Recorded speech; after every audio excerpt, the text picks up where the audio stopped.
guys and dolls, welcome back to my channel, and if you're tuning in for the first time, my name is Ashley. Today we're going to be doing a custom asymmetrical bob, just like the gorgeous one you see in the video here.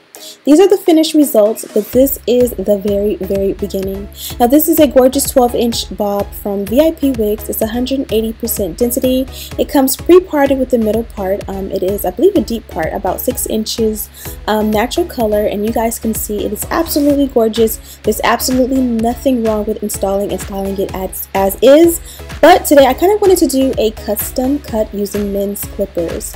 Now the first step for me is going to be to put the wig on, kind of comb it out, get a feel for it, and then go ahead and use a hair tie as a marker for how short I want the bob in the back. The back is going to be very essential because you do not want it to be so short that it's going to be like showing your kitchen, which you can kind of see peeping through right there. You don't want it too long, so I kind of use just a regular hair tie as a marker.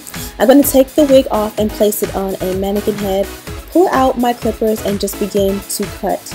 Now kind of make sure the the ponytail holder is as even as possible and it's not crooked, but it does not have to be perfect because, again, this is just going to be a marker and just a starting point to help us pretty much start the process, but we are definitely going to do tons of freehand customization after this point. So this is about how much I took out. I would guess it's about 2.5 inches. As you guys can see, I'm feathering the clippers like above, like about 1/2 inch above the very bottom, and that's because I kind of want to create dimension. I just don't want this section to be one length. I kind of want it to taper down, you know, a little bit so that there's dimension, especially when I go ahead and curl or bump it at the very end. It's going to look very good if you do this. If you do not choose to do this and you know, make it one length, I guess that'll be okay, but this just looks a little bit better, and it doesn't really take a lot of work. Literally all you're doing is kind of brushing, so to speak, the clippers like against the hair, going about 1/2 inch to 1 inch up, and just kind of like pretending you're brushing it or combing it downward, and it's going to naturally create that taper that you're looking for. Now we got it as straight as pretty much we're going to get it for the moment. So we're going to go back and revisit. We're going to do plenty of, you know, going from section to section to section until we get it exactly how we want. But now we're going to work on the right side. Now you kind of want it to taper downward to the very front, starting with that first cut we did. So I kind of just use, like, kind of hold the entire section in one hand and kind of hold the clippers in the opposite hand and press it against that hair going downwards till you get to the very front and there is no more hair left. And that's going to begin that gradient effect. And then you go back from there and just sort of make sure everything blends out. Now the tough part is pretty much making that both sides match up. I think I got it exactly where I want it, but I'm going to go ahead and work on the rest of the hair. I want the hairline to be amazing, I want the part to be amazing, and I want, you know, the actual hair to be bone straight and bumped at the ends before we go ahead and continue to, you know, manipulate the very end of the cut. So I went ahead and used a little bit of wax and my hot tools to go ahead and create the perfect top or crown of my head. Now I'm going to go in and section the hair off section by section, going as small in sections as possible. So go in and custom cut the hair and find any imperfections that I may have missed or left out beforehand. And then once I feel like the section is perfect, I'm going to go ahead and straighten it out with the flat iron, being sure to bump the very ends. You don't want to bump it too tight because it will give you that like too tight door bob situation. You kind of want it to lay a little bit more natural.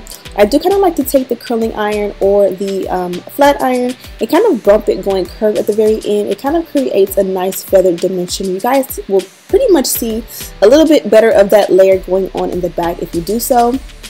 And I'm going to also bump each side to kind of, you know, create a gradient effect. I feel like when everything is bumped at the ends, it kind of is a finesse and it helps it to look or appear like everything is perfect, like you actually know what you're doing.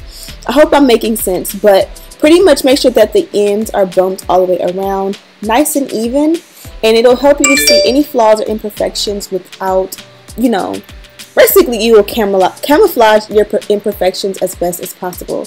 I kind of felt like the left side was a little bit longer after I went ahead and straightened out the hair and kind of bumped it. So I went in to touch that up and kind of just kept going back and forth and just kind of eyeballing it and seeing what needs to be cut, what needs to be clipped. And once I was happy with the results, I went back to the front and I decided to kind of tweeze it out just a little bit. I'm not going to be doing much of a baby hair in the very front, so I kind of want it to be a little bit more open and not too boxy. I kind of feel like when you don't customize the hairline and you wear it straight back or just without baby hair, you can kind of see, you know, if it's not too gradient and a little bit too boxy. So now that the wig is perfect, I'm going to go ahead and tint the lace using this tanning leg spray that I always use nowadays. I'm going to go ahead and apply a generous layer of it. I'm going to let that set and then voila. I'll show you guys what it looks like from the back.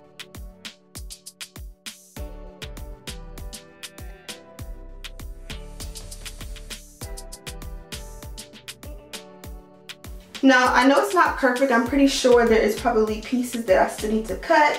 But I think for the time being, like, this matches up. This feels nice. This feels nice. So I'm just going to run with it. And then tomorrow, when I've had a little bit of rest, I'll revisit and touch it up a little bit more.